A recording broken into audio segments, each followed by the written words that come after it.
Mario, ¿cómo es el mecanismo fisiológico del miedo?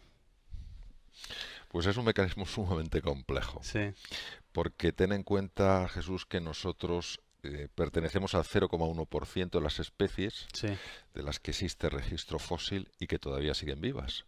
¿Cómo hemos conseguido esto? Pues lo hemos conseguido, entre otras cosas, porque hemos sabido distinguir la amenaza mm, antes de que fuera demasiado tarde. Los ya, mecanismos del miedo lo que intentan es captar cualquier cosa que pueda suponer una amenaza.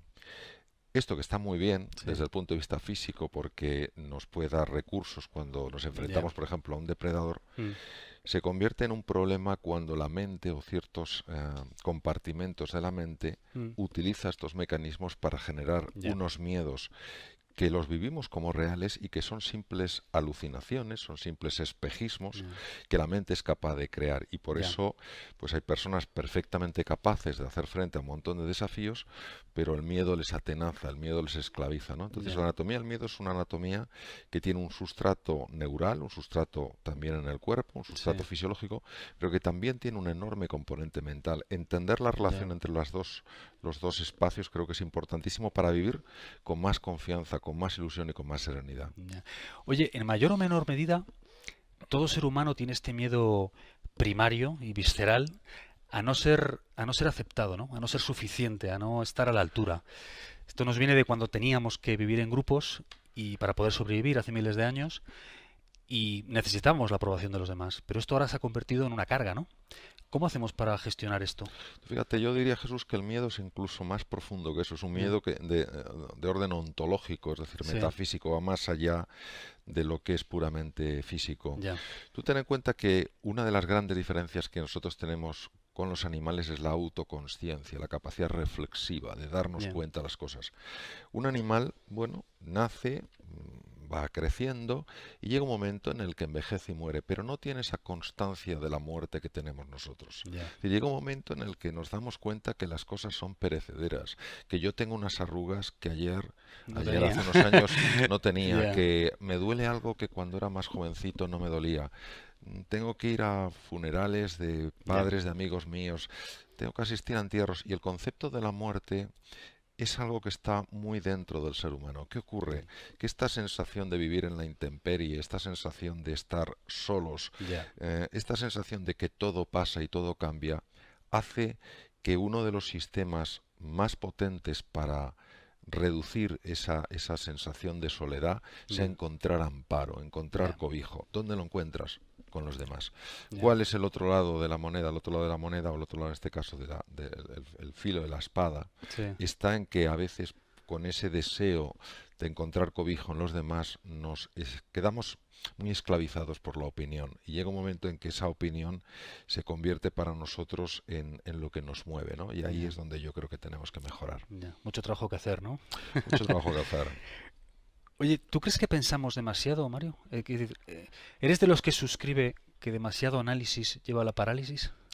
Bueno, es una cosa muy fácil de observar. El pensamiento, hay dos tipos de pensamiento, el automático que no sirve Mm, para casi nada y el reflexivo que sirve para casi todo. ya, El pensamiento automático son la cantidad de juicios y de prejuicios que manejamos ya, diariamente y que hacen que muchas veces condenemos las cosas o incluso las personas sin ni siquiera conocerlas. Este es un pensamiento que está demostrado que daña la salud.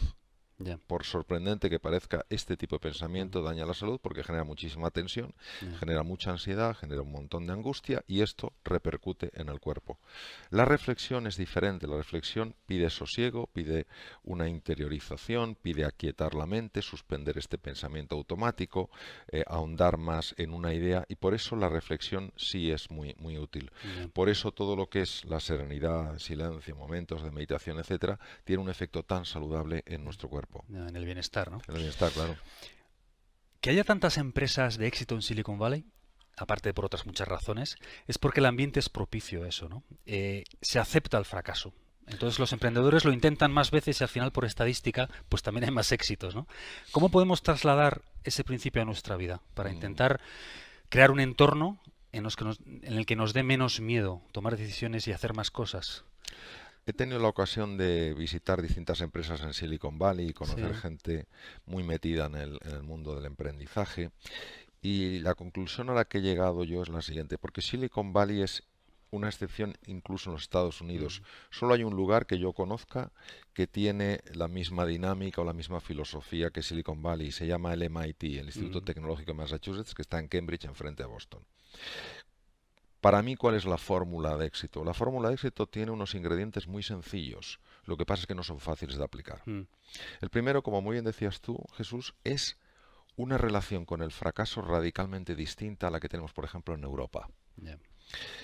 Ante el fracaso, ellos no se sienten fracasados. Ellos sencillamente ven que una vía se cierra y hay que probar un camino diferente. Y en el camino, en este proceso de emprender un camino diferente, tienen que ver qué aprendizajes salen de esa vía que no ha funcionado. Eso es lo primero. El impacto del fracaso en Europa y sobre todo en muchos países del arco mediterráneo es tremendo. O sea, una persona fracasa y se siente fracasada. Estigmatizada ya, ¿no? Y el propio contexto la apunta con el dedo, etcétera. Ya. Ese es el primer punto. El segundo punto es, el segundo ingrediente es la cooperación. Yo he visto unos niveles de cooperación en Silicon Valley y sé que los hay en el MIT espectaculares, como también los hay en la cocina en el País Vasco, ¿no? Es decir, ellos comparten muchísimo las recetas, no se ven como contrincantes, se ven como compañeros en un proceso de conseguir una cocina lo más creativa posible y son un muy buen reflejo de un Silicon Valley en España, ¿no? Entonces esta cooperación está muy basada en el tercer ingrediente, que es la generosidad. La generosidad como deseo de ayudar al otro a crecer.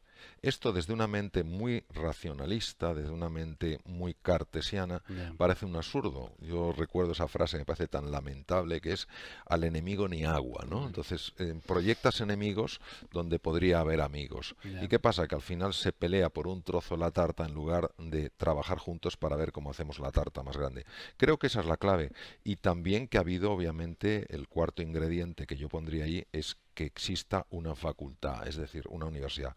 Silicon Valley no existiría sin la Universidad de Stanford. La Universidad de Stanford es una universidad que genera emprendedores. El MIT es una institución a nivel mundial que genera mayor número de emprendedores. Sin embargo, como contexto global, Silicon Valley es algo absolutamente diferencial. Y eso es lo que yo he contemplado. Casi todas las empresas han crecido alrededor de Stanford.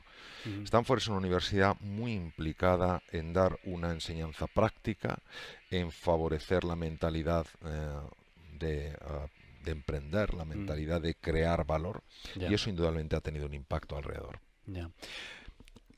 Se dice que al final del día somos la media entre las 5 personas con las que más interactuamos, ¿no? Entonces, si yo me paso el día con un grupo de 5 amigos victimistas viendo la televisión, es probable que acabe siendo el sexto. Pero ¿cómo hacemos cuando necesitamos interactuar con ciertas personas que no podemos quitar de nuestra vida? Por ejemplo, un familiar cercano. ¿Cómo podemos gestionar eso? Bien, esa es una pregunta bastante compleja. Voy a intentar resumir la respuesta. No sé si son 5, 6 o 10 las personas que de alguna manera nos impactan tanto, pero no cabe duda que es así. Y es así, entre otras cosas, por el descubrimiento hace unos años en la Universidad de Parma, en el norte de Italia, cerca de Milán, de las neuronas espejo. Neuronas que son capaces de reproducir en nosotros el estado emocional de otra persona. Cuando tú estás rodeado de personas que tienden a ver la vida de una forma muy negativa, muy pesimista, por vía inconsciente, sin que tú te des cuenta, a ti eso te va afectando. Entonces, esa es una de las razones por las que es tan importante rodearse de gente positiva. De gente, por lo menos, que tienda a ver las cosas con un punto de ilusión, con un punto de alegría. Ahora, también es verdad esa situación que se produce, que es que una persona tiene que convivir con un familiar que a lo mejor tiene una depresión. Yo en este caso lo que diría es lo siguiente: no puedes cuidar de los demás si no te cuidas de ti mismo. Es decir, hay veces que estas personas creen que tener espacios para cuidarse, para recuperarse de algo que desgasta tanto como es prestar atención o estar al lado de una persona que tiene una enfermedad que genera mucho desgaste, sea un Alzheimer, sea distintas veces de Parkinson, sea una depresión, etcétera, pueden pensar que dedicar tiempo a ellas es egoísmo. Yo creo que eso está muy mal entendido. Tú no puedes cuidar a los demás si estás lleno de frustración, si estás agotado, si estás que no puedes más. Entonces, yo lo que haría sería eso, es decir, asumir que esta es una prueba de amor. Tener que cuidar de una persona que en ese momento necesita que se la quiera, cuando a lo mejor hace lo opuesto que nos gustaría que hiciera, y a veces protesta y nada es suficiente. Y por otro lado, la importancia extrema de que esas personas que están cuidando de otros también se cuiden de sí mismas. ¿Qué es la neuroplasticidad? ¿Y qué es eso de que ser más valiente nos hace más listos? Que he leído en uno de tus libros. Sí, la neuroplasticidad es dentro de la neurociencia del siglo XX, Sí. y comienzos del XXI, obviamente, pero es un descubrimiento del siglo XX. Es el descubrimiento más importante que se ha hecho en neurociencias. Hay que tener en cuenta que el cerebro es una estructura de una complejidad tremenda, ¿no? Ya. Y que siempre se había dado por hecho que las neuronas a partir de cierta edad prácticamente no se modificaban. Bueno, había algunos cambios en los receptores, en la membrana, etcétera, pero no mucho más. Don Santiago Ramón y Cajal ya intuyó hace muchísimos años que la neuroplasticidad era un hecho. No lo podía mostrar porque hace falta una tecnología muy sofisticada, pero él lo intuyó. Era una persona, no solo un gran científico, sino una persona con una gran visión, ¿no? Y la neuroplasticidad es la capacidad del cerebro de moldearse desde la mente. ¿Qué quiere decir? Si yo introduzco, vamos a utilizar una analogía muy pobre pero que nos puede servir. Si yo considero que el cerebro es un ordenador, lo que es el hardware, la parte física del ordenador, y la mente es el software, es decir, el disco, el programa que yo incluyo, pues claro, yo puedo entender perfectamente que lo que dé ese hardware depende también del software. Pero no se me ocurriría pensar que el software tiene la capacidad de cambiar físicamente el cerebro, el ordenador. Sin embargo, la mente sí tiene la capacidad de cambiar físicamente el cerebro. Hoy se sabe que dependiendo del tipo de mentalidad que tú tengas, una mentalidad más optimista, más pesimista, esa mentalidad moviliza una serie de neurotransmisores, una serie de hormonas, una serie de cambios electromagnéticos que sí producen cambios físicos en el tejido cerebral. Esto es lo que se llama neuroplasticidad. Hay de muchos tipos. Está la neuroplasticidad de aquella neurona que cambia los receptores de su membrana y se hace, por ejemplo, más sensible a un tipo de neurotransmisor. Imaginemos, por ejemplo, uno que es el gamma aminobutírico, que es el que te genera sensación de paz, de calma. Imaginemos lo que significa que una neurona aumente el número de receptores. Quiere decir que esa persona disfrutará de una mayor calma, de una mayor serenidad. Pero también esa neurona puede cambiar su forma de conectarse con otras neuronas. Entonces crea nuevas dendritas, es decir, nuevas prolongaciones, crea nuevas ramificaciones de su axón con el cual ella manda información a otras neuronas, y de esta manera se crean nuevos circuitos. Pero hay una tercera forma de neuroplasticidad que es la más sorprendente, que se llama neurogénesis, que es la formación de nuevas neuronas a partir de células madre. Hoy solo se ha identificado en dos sitios, los bulbos olfativos, pero hay uno de ellos, el segundo, que se llama el hipocampo, que es un centro de extraordinaria importancia, porque es el que te permite reinventarte, es el que te permite cambiar tu forma de ser y de estar en el mundo. Pues ahí, específicamente en la capa K3, se ha podido ver que se forman nuevas neuronas. Entonces, en 21 días, una célula madre se convierte en una neurona. Estamos hablando de un proceso absolutamente prodigioso. ¿Qué ocurre? Que cuando una persona tiene una mentalidad más positiva, cuando una persona está más ilusionada, cuando una persona se arriesga más en la vida y si se tropieza, aprende, se levanta y sigue adelante, la neuroplasticidad se favorece en todas sus dimensiones. Hay nuevos receptores en la membrana, hay nuevas conexiones, nuevos circuitos y hay nuevas neuronas. Pero si una persona ante los fracasos, ante las dificultades, cae en la depresión, cae en la desesperanza, cae en la sensación de impotencia, hay dos hormonas que empiezan a subir a niveles muy peligrosos. Bueno, una es un neurotransmisor, que es como una hormona intracerebral, y otra es una hormona que funciona en el cerebro y fuera. El neurotransmisor es el glutamato. Entonces el glutamato, cuando una persona está muy tensa, muy nerviosa, llena de ansiedad, yo no puedo con esto, no sé qué, y se queda allí, y se queda ahí tal cual, empieza a subir. Y el cortisol empieza a subir. El cortisol entra también en tejido cerebral. La combinación de los dos llega a matar neuronas. O sea, primero bloquea todo el proceso de neurogénesis, pues que además mata neuronas. Entonces es un ejemplo claro de cómo la mente es capaz de afectar físicamente al cerebro. Al cerebro. Y hacerlos más listos. Claro, tú te haces más listo porque la inteligencia es la capacidad de resolver problemas y adaptarte. Si tú tienes neuronas que están más conectadas, neuronas que comparten más información, neuronas que trabajan mejor, indudablemente tu capacidad de resolver problemas, tu capacidad de adaptarte aumenta. Claro. Háblame de Elizabeth Kubler-Ross. Hmm. Bueno, Elizabeth Kubler-Ross es una mujer ya afortunadamente bastante conocida, Sí, psiquiatra, discípula de Carl Gustav Jung, suiza, sí. y esta mujer se fue a los Estados Unidos y fue la primera mujer que se atrevió a hacer un estudio de las emociones de las personas, de los enfermos que estaban muriéndose. Ujú. Esto generó un problema enorme porque, bueno, no gustó nada ese tipo de estudio, la Mm. despidieron, pero había tenido tanto impacto su primer libro que se montó una especie de motín social y la tuvieron que Sí. readmitir. Y esta mujer, en los mensajes que manda, que son potentísimos, dice que una de las cosas que más le impresionó cuando acompañaba a personas cuando se estaban muriendo Sí. es con qué frecuencia le decían me habría atrevido más en la vida. En lugar de recordar algo que no había funcionado, algún fracaso que habían tenido, Mm. lo que recordaban sobre todo Mm. desde esa nueva perspectiva que tiene que dar ese momento, que en algún momento todos pasaremos por él, fue qué pena. Ahora veo con claridad que me tenía que haber atrevido O más. sea, que se arrepentían más de lo que no habían hecho de lo que sí habían hecho, ¿no? Exacto, sí, sí, sí, sí.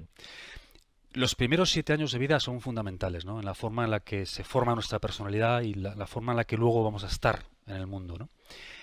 Dinos 2 o 3 consejos para los padres que están ahí fuera, que creas que, bueno, puedan ayudarles a darles más confianza a sus hijos o a ser adultos más valientes. Bueno, yo sé que ser padre es precioso y no es fácil. Mm. Yo diría que el lema, por lo menos que intento seguir en mi vida, lo mejor que sé es darles raíces para crecer y alas para volar. Mm.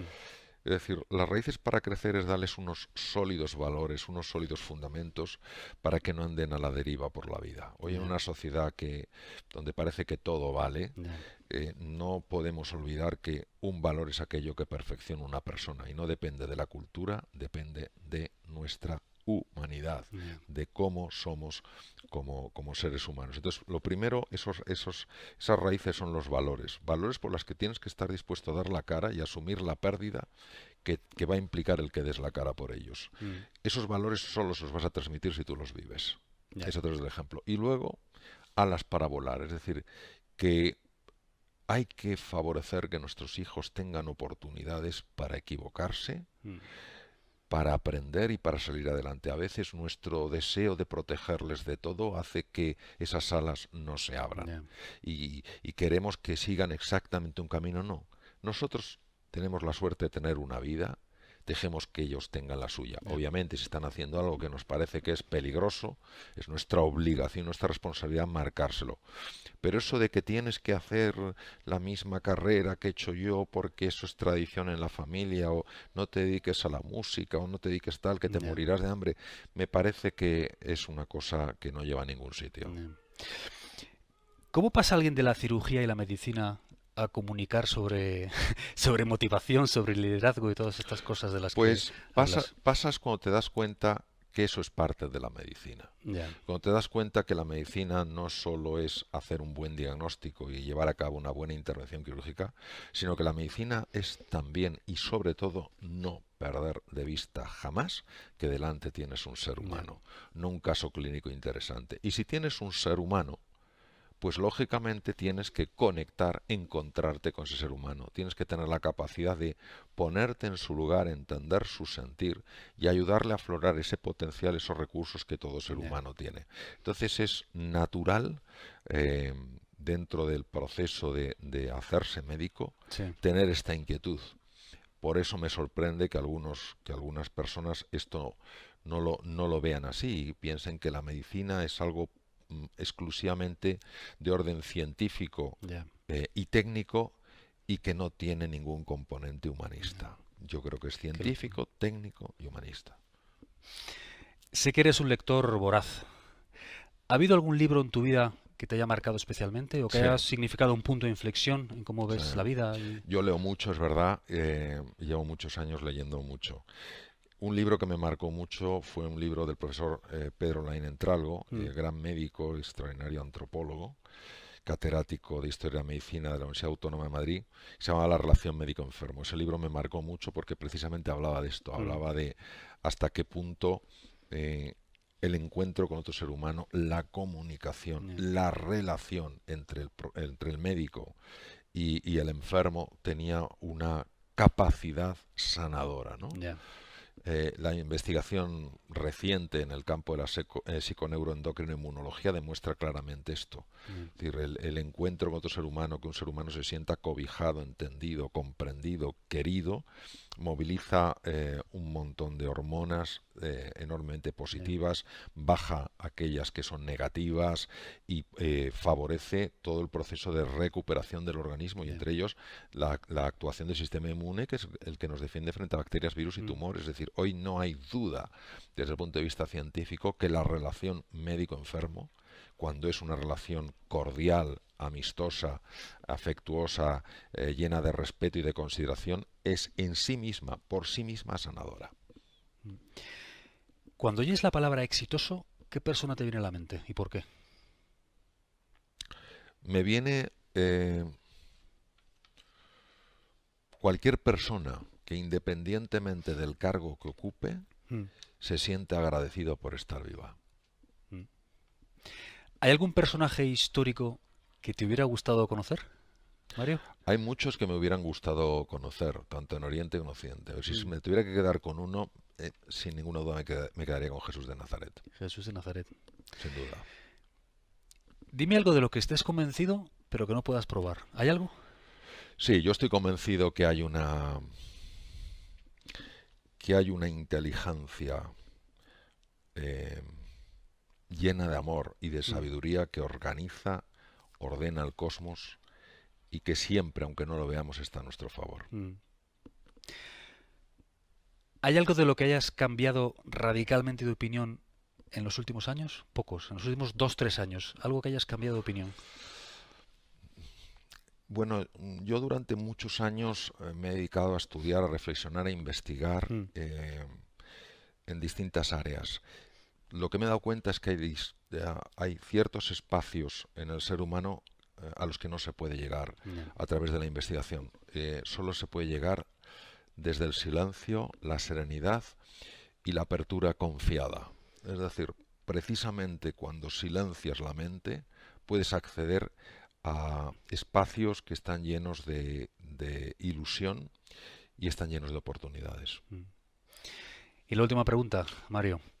Si pudieras levantar el teléfono y tener una corta conversación con Mario Alonso Puig, de 20 años, que, bueno, imagino que estaría en la Facultad de Medicina, ¿qué le dirías? No, 20 años no está en la Facultad de Medicina. 20 años yo estaba operando ya estabas operando. Pero intensamente. Bueno, pues razón de más. Intensamente. Razón de más. ¿Qué le dirías o qué consejo le darías a este joven?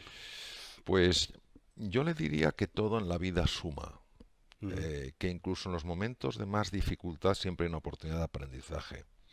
Le diría que sea agradecido incluso ante aquellas cosas que no le gusten. Que sepa siempre buscar el lado positivo de las cosas. Y que jamás se olvide de que en la vida lo más importante no es lo que tú vas a obtener, sino lo que tú puedes dar.